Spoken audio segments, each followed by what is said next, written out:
괌보다 더 멀리 쾅. 자, 오늘 저희가 그래픽을 좀 준비했는데 미사일이 날아간 궤적을 살펴보면서 일단 설명을 좀 듣도록 하겠습니다. 자, 이 국장 보면 저게 맨 위에 빨간색으로 표현된 것이 오늘 날아간 미사일 궤적이죠. 네. 보면 한 3시 정도 방향으로 쏘았네요. 예, 그렇습니다.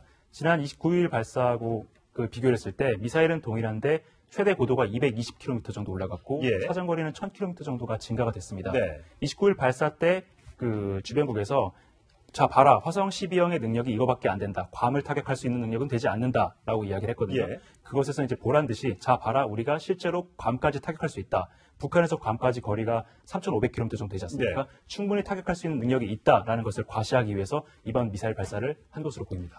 지금 네. 보면 원장님 3시로 쐈잖아요. 옆으로 쏜 거잖아요. 보통은 이제 괌까지 가려면 밑으로 쏴야 되는 거잖아요. 한 5시 방향 정도로 만약에 쐈다면 그게 괌을 넘어갔거나 괌 근처에 떨어졌을 거죠. 그러니까 북한이 노리는 것은 그 정도까지는 아직은 아닌가 보죠. 네, 북한은요, 지금 8월 8일 날 김낙겸 전략군 사령관이 김정은한테 보고한다고 했던 내용이 바로 괌에 대한 포위 사격이잖아요. 그렇죠. 근데 네. 괌까지 거리가 3,356.7km를 1,065초 동안 날아가서 네 발을 쏘겠다고 그랬는데요. 지금 우리 국장님 말씀하셨지만 이번에 쏜 게 3,700km를 나갔기 때문에 괌보다 훨씬 더 멀리 나가는 거죠. 그래서 방향을 정말 괌 방향으로 틀면 괌을 사격할 수 있다는 것을 이제 보여준 거고요. 일부러 이제 괌 쪽으로는 쏠 수는 없는 것이죠. 괌으로 쏘면 전쟁을 미국이 의미하는 거죠. 그렇죠. 네. 적극 대응할 거고 그 대응뿐만이 아니라 북한 본토에 대한 응징도 있을 수 있기 때문에 그쪽으로는 하지 않았고요. 이 정도의 능력이 있다라고 하는 것을 과시했다라고 봐야죠. 어쨌든 지난 8월 29일에 쓴 것보다 17일 만에 1000km나 멀리 날아가게 된 거예요. 네, 맞습니다. 사정거리가 1000km 정도가 늘어났는데 네. 그때 당시하고 비교했을 때 이제 여러 가지 가능성을 생각을 할 수가 있습니다. 북한이 수소폭탄 실험을 하면서 그 바로 직전에 네. 땅콩형으로 되어 있는 수소폭탄 탄두 모형을 공개했습니다. 그랬죠. 우리가 생각해 볼 수 있는 것은 이번에 똑같은 미사일의 연료 양을 줄이거나 늘려서 사정거리를 조정했을 가능성, 예. 그리고 네. 탄두가 달라졌을 가능성, 이 두 가지를 모두 생각을 할 수 있는데 네. 일단 아직까지는 미국과 일본 양측에서 탐지한 최종 낙하하고 있는 그 재도립체의 어떤 레이더 형상 같은 것이 공개되지 않았기 때문에 네. 이것을 보고 추가적으로 판단을 해볼 필요가 있습니다. 근데 지금 보면 아까 그래픽에서 봤지만 고도가 더 올라갔잖아요. 770km로 더 올라갔잖아요. 그러면 거리가 더 짧아지는 게 보통 아닙니까? 아닙니다. 그렇지는 않습니다. 우리가 가장 멀리 날려보낼 수 있는 고도를 흔히 45도 각도라고 예. 얘기하는데 네. 지난번에 쐈을 때는 그 45도보다 조금 낮았습니다. 아, 이렇게 낮게 쐈을 쐈군요. 경우에는 대기 밑으로 고도가 낮아질수록 그 대기 중에 공기 저항이 커지기 때문에 아. 사정거리가 조금 줄어들고요. 예. 이 정도 각도는 정상적인 각도보다 살짝 높인 것으로 보이는데 예. 연료 탑재량을 조정을 했거나 탄두를 더 무거운 것을 탑재했거나 이런 추정이 가능합니다. 그렇군요. 지금요. 네. 지금 미국에서 얘기하고 있는 것은 중거리 미사일이라고 하지만 네. 제가 볼 때는 몇 가지 분석은 더 필요하다라고 봅니다. 왜 그러냐면 지난번에 이미 화성 12형은 8월 29일 날 쏴가지고 다 증명을 다 한 거거든요. 네. 굳이 여기다가 무슨 각도를 조정하고 다시 연료량을 조절해서 또 쏠 필요가 있겠느냐 하는 생각이 네. 제가 들어서 말씀을 드리는 거고요. 두 가지 가능성이 있는데요. 하나는 화성 14형, 소위 말해서 ICBM이죠. 11,000km 나가는 거. 거기에 대해서 연료량을 오히려 조절해서 쐈을 가능성이 현재는 있다라고 저는 보고요. 조금 더 이건 분석이 필요합니다. 예. 네. 그 다음에 이제 8월 23일 날 김정은이가 화학재료연구소를 방문을 해서 네. 했을 때 그때 두 개의 그림 사진이 공개가 됐는데 하나는 북극성 3형이라고 하는 네. 사진이 공개가 됐고 하나는 화성 13형이라고 하는 사진이 공개가 됐는데 네. 그래서 화성 13형을 쐈을 수도 있겠다는 생각은 들어요. 그래서 이것은 좀 더 과학적인 분석이 필요하다라고 보고요. 지금 국장님께서 잘 말씀을 하셨지만 이렇게 이제 각도가 지난번에는 550km에서 770km 올라갔잖아요. 그것을 정말 정상적인 각도로 쏘면 훨씬 더 멀리 보낼 수 있다라고 하는 것을 저것을 통해서 보여준 거고요. 그렇군요. 하나만 더 말씀을 드리면 8월 29일 날 쐈을 때는 5시 57분에 쐈어요. 오후죠. 오전. 네, 새벽. 새벽이에요. 이번에 오늘 쏜 것은 6시 57분에 네. 쏜 거예요. 이것은 굉장히 고도의 심리전이 저는 들어있다라고 생각을 시간에도요? 하거든요. 시간이 보세요. 이번에는 6시 57분이잖아요. 네. 지난번에 5시 57분이란 말이에요. 그래서 지난번 같은 경우에 5시 57분에 쏴서 일본이 5분 만인 6시 2분에 J열라트라고 하는 것을 통해 가지고 전 일본에 경고를 했고 네. 6시 6분에 홋카이도를 넘어가서 6시 15분에 떨어졌다라고 네. 얘기했거든요. 실시간으로 이걸 다 얘기했는데 이번에도 똑같이 일본이 지금 그렇게 하고 있는데 네. 이것도 시간을 왜 이렇게 하필이면 똑같은 시간대에 1시간만 차이 나게 네. 그리고 지금 거리도 보면 1000km 멀리 가고 220km, 550, 770이란 말이에요. 네. 이런 것들도 심리적인 요소가 이 속에 좀 가미되어 있지 않겠나 네. 생각은 저는 개인적으로 그렇군요. 해봅니다. 조금 예. 더 과학적인 분석은 필요해요. 일본 입장에서는 지금 자기들 머리 위를 2번이나 날아가는 건데 요격 시스템이 있잖아요. 왜 시도도 안 한 걸까요? 현재로서는 일본이 이것을 요격할 수 있는 방법이 없습니다. 네. 없어요. 네, 왜냐하면은 일본은 지금 얘들이 가지고 있는 요격 체계가 SM3라는 그 요격 체계가 있고요. 네. 그 종말 단계에서 낙하하는 패트리어트 미사일 이것을 이제 요격할 수 있는 두 가지 체제가 있는데 네. 현재 이지스함 같은 경우에는 총 6척이 있습니다. 6척 중에 한 척은 시험 중이고 나머지 이제 5척이 실전에 배치가 돼 있는데 대부분 정비 중이거나 연합훈련 때문에 지금 남쪽에 있기 때문에 네. 이번 같은 경우는 홋카이도를 넘어가지 않았습니까? 네. 이 지역에는 요격할 수 있는 이지스함이 없습니다. 그래서 그렇군요. 현재로서는 요격이 좀 어려운 상황이었습니다. 네. 자, 문재인 대통령이 어제 오전에 하루 전에 북한이 오늘 미사일 실험을 할 것을 보고를 받았다고 했습니다. 그래서 북한에 이제 이렇게 군의 대응 지시도 했다고 하고요.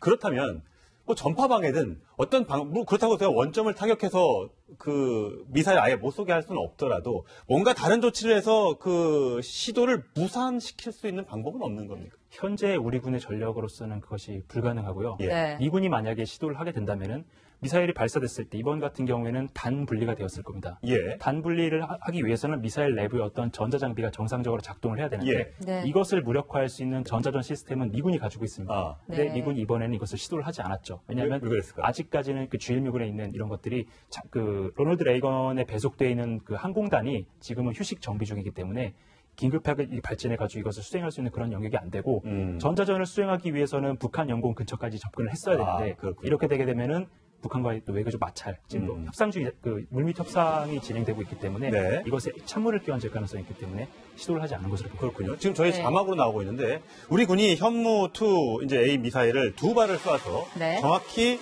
북한의 원점인 이 순안공안에 떨어뜨리기 위한 실사격 이제 훈련을 했단 말이죠.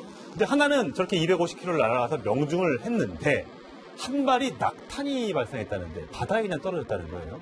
저는 어떤 의미입니까? 정상적으로 미사일 추진체가 작동을 하지 않았다는 것인데요. 네. 우리 군 같은 경우에는 미국하고 다르게 어떤 미사일이라든가 무기 체계를 실전 배치할 때 미군은 수십 발, 수백 발을 시험 사격을 해보고 실전 배치를 하는데 네. 우리나라는 여러 여건상 예산 문제도 있고 미사일을 발사할 수 있는 적당한 훈련장도 없고 여러 가지 여건 때문에 한 5발에서 10발 정도는 시험 발사를 해보고 실전을 배치합니다. 예. 그렇기 때문에 이 과정에서 발생할 수 있는 각종 결함 같은 것을 충분히 잡아낼 수가 없기 때문에 아마 그러한 기술적 결함에 의해서 이런 문제가 발생한 것으로 보입니다. 예, 제가 조금 더 보충을 하면요. 우리 지금 이제 다 두 분도 마찬가지고 오늘 또 시청하시는 분도 지금 자동차 타고 다니잖아요. 예. 네. 그 자동차를 시중에 판매하기 위해서 수천 번의 시험을 하잖아요. 그래, 네. 주행 성능을 평하죠. 그렇죠. 그럼에도 불구하고 우리 자동차 타고 다니다가 리콜 하지 않습니까? 네. 그래서 이것은 지금 이제 우리 국장님 말씀이 전혀 틀렸다는 건 아니지만 적어도 우리 현무2 배치 정도 할 때는 그렇게 뭐 서너 발 쏴서 배치한 건 아니고요. 네.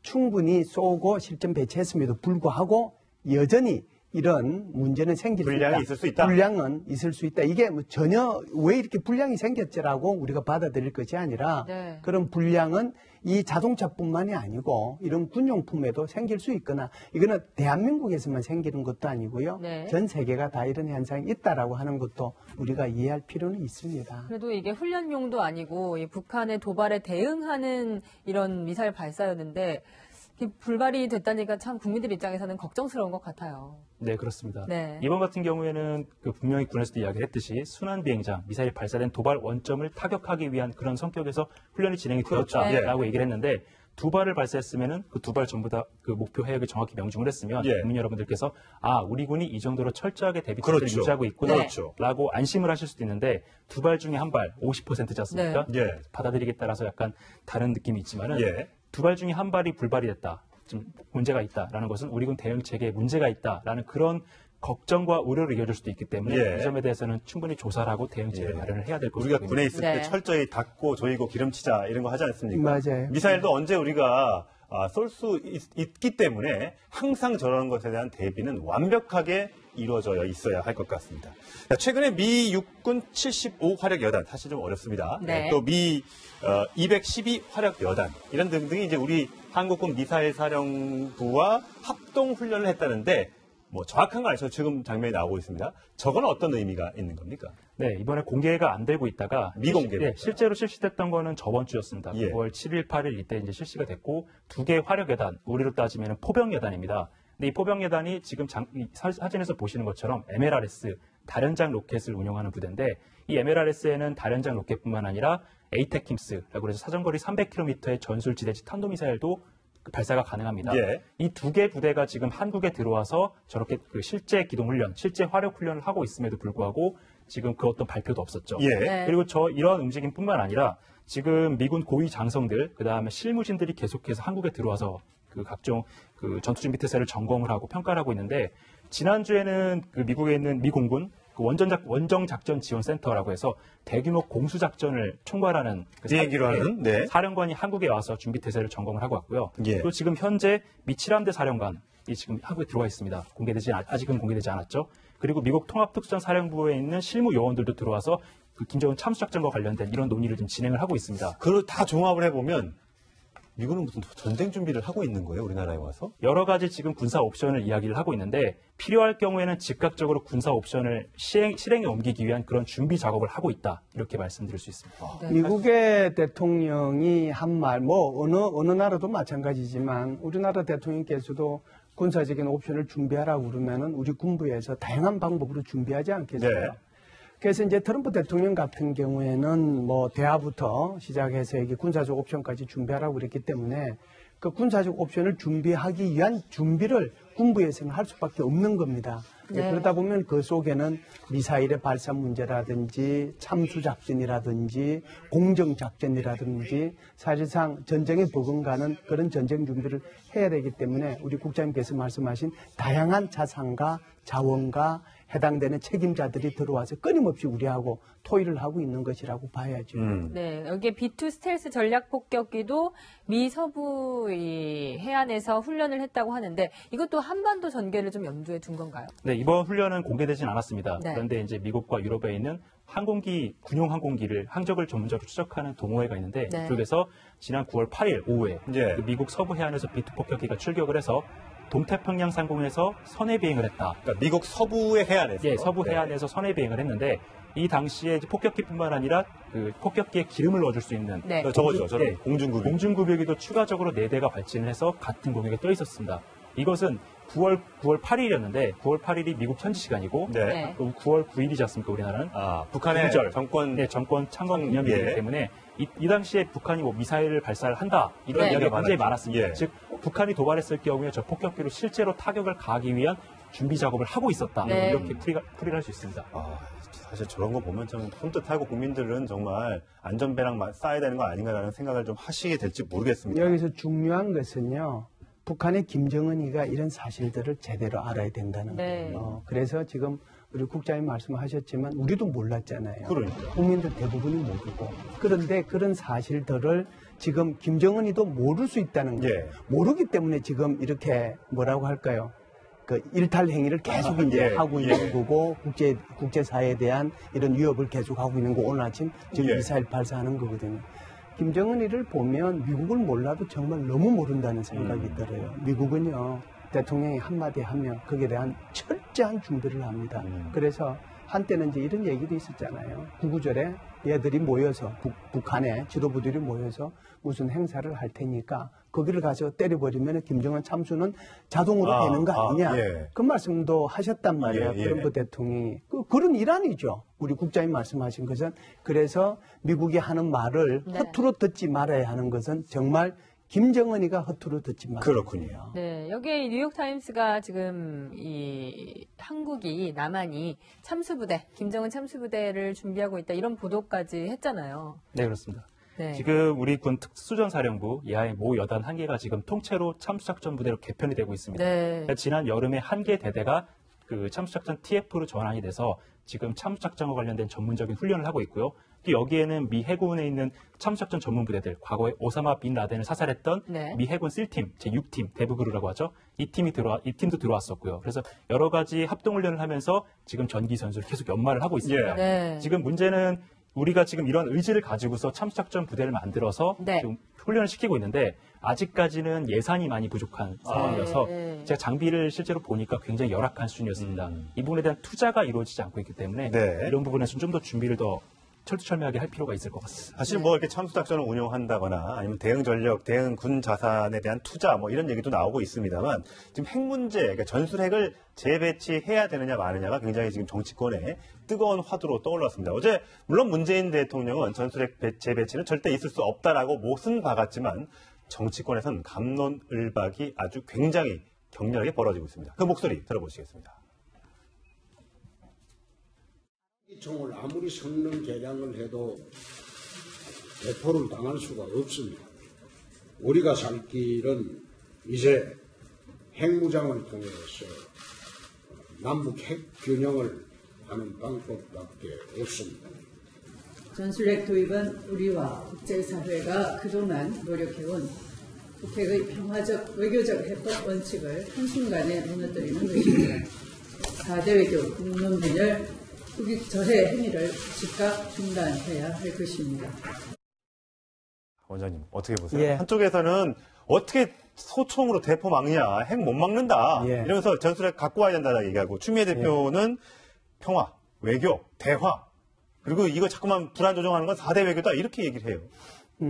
저는 이제 한국군사문제연구원 안보전략실장이에요. 네. 그래서 혹시 지금 우리 원장님께서 이거 보고 있으면 원장 받겠나 이렇게 얘기할 수도 있기 때문에 그래서 한 번 더 말씀을 드리는 네. 거고요. 사실은 이런 거지. 어떤 국가가 핵을 갖고 있고 어떤 국가가 핵을 갖고 있지 않으면 그래서 이 두 국가 사이에서 아주 긴장이 고조되면 거기서 이제 군사적 충돌로 갈 때 비핵 국가가 선택할 수 있는 방법 딱 두 가지예요. 뭡니까? 하나는 항복하거나 하나는 대들어서 죽거나 예. 그러거든요. 그러면은 이 비핵 국가가 살려고 하면 대들어서 죽지도 않고 또 항복하지도 않으려고 하면은 같이 이제 이 보유국이 돼야 된다는 거죠. 그런 차원에서 이것을 우리는 이제 흔히 말하는 공표의 균형이라고 얘기하는 거예요. 그렇군요. 트럼프 대통령 입장에서 한번 생각해 보시죠. 트럼프 대통령이 군사적 옵션을 수없이 준비하라고 얘기했잖아요. 네. 그 군사적 옵션 중에 우리가 크게 고려할 수 있는 게 저는 세 가지라고 봅니다. 하나는 바로 진짜 북한을 선제 공격하거나 예방 공격하는 방법이 있을 거고요. 두 번째는 좀 전에 우리가 논의했던 것처럼 김정은을 참수하는 것도 군사 작전의 하나거든요. 네. 세 번째가 바로 군사 작전의 하나로 전술 핵무기 재배치 문제가 있을 겁니다. 예. 사실 제가 볼 때는요, 여기에 대한 수없는 논의를 저는 트럼프 행정부에서는 했다라고 생각을 해요. NSC 회의를 통해서. 그래서 전술 핵 재배치 문제가 그렇게 뜨거웠던 거고요. 네. 두 번째는 우리 대통령께서 어제 말씀하신 것은 좀 다른 차원에서 우리가 이해할 필요가 있다고 생각합니다. 이해할 필요가요? 네, 네. 이해할 필요가. 왜 그러냐 하면 지금 대통령께서 말씀하시고 계신 것은 이 북한의 6차 핵실험하고 난 뒤에 북한에 대해 최대한의 압박과 제재를 가해야 된다고 말씀하셨잖아요. 네. 그런데 지금 우리가 전술 핵무기 도입 문제를 아주 공개적으로 얘기해버리면 전 세계가 지금 북한에 대해서 어마어마한 제재와 압박을 가해야 되는데 이것이 사실상 제재와 압박 모드로 가가지고 훨씬 더 강해야 될 것을 전술 핵무기 얘기가 나와버리니까 그럼 전술 핵무기 가면 이거 안 해도 되겠네. 이런 식으로 가버린다는 거죠. 그렇기 때문에 오히려 지금 대통령께서는 북한에 대해서 제재와 압박을 훨씬 더 강하게 얘기하기 위해서는 적어도 이 전술 핵무기 문제에 대해서는 조금 이따가 논의하는 것이 좋겠다. 네. 이런 뜻으로 저는 얘기했다라고 생각을 네. 해요. 어쨌든 그래도 전술핵 배치도 하나의 옵션이 언젠간 될 수도 있는 것인데 대통령이 동의하지 않는다. 너무 못 박은 것 아닌가 이런 목소리도 있어요. 네, 일각에서는 이것이 우리가 사용할 수 있는 군사 옵션 하나를 잃은 것이다라는 네. 평가도 있는데요. 정확하게 군사적 그리고 이제 이 전술핵이 갖는 효과와 의미를 생각했을 때는 대통령께서 발언하신 것이 어떻게 보면 맞을 수 있다라고 네. 볼 수 있는 것이 저는 한 세 가지 정도를 생각을 하고 있습니다. 북한이 우리한테 핵무기를 발사해서 그 많은 사상자가 발생하면 우리도 반드시 이제 전술핵으로 보복을 하지 않습니까? 네. 그렇게 북한 사람들을 그렇게 죽였을 때 발생할 수 있는 정치적 타격이 과연 비례하느냐 이겁니다. 네. 예. 북한은 수령만 살아남으면 되는 수령 중심 체제이기 때문에 그렇죠. 정치적인 타격을 동일하게 줄 수 없다. 즉 전술핵으로는 효과가 없다는 것이고요. 네. 두 번째는 매티스 미 국방장관이 이야기했던 것처럼 미국은 본토에서도 북한을 타격할 수 있는 핵전력을 굉장히 많이 가지고 있습니다.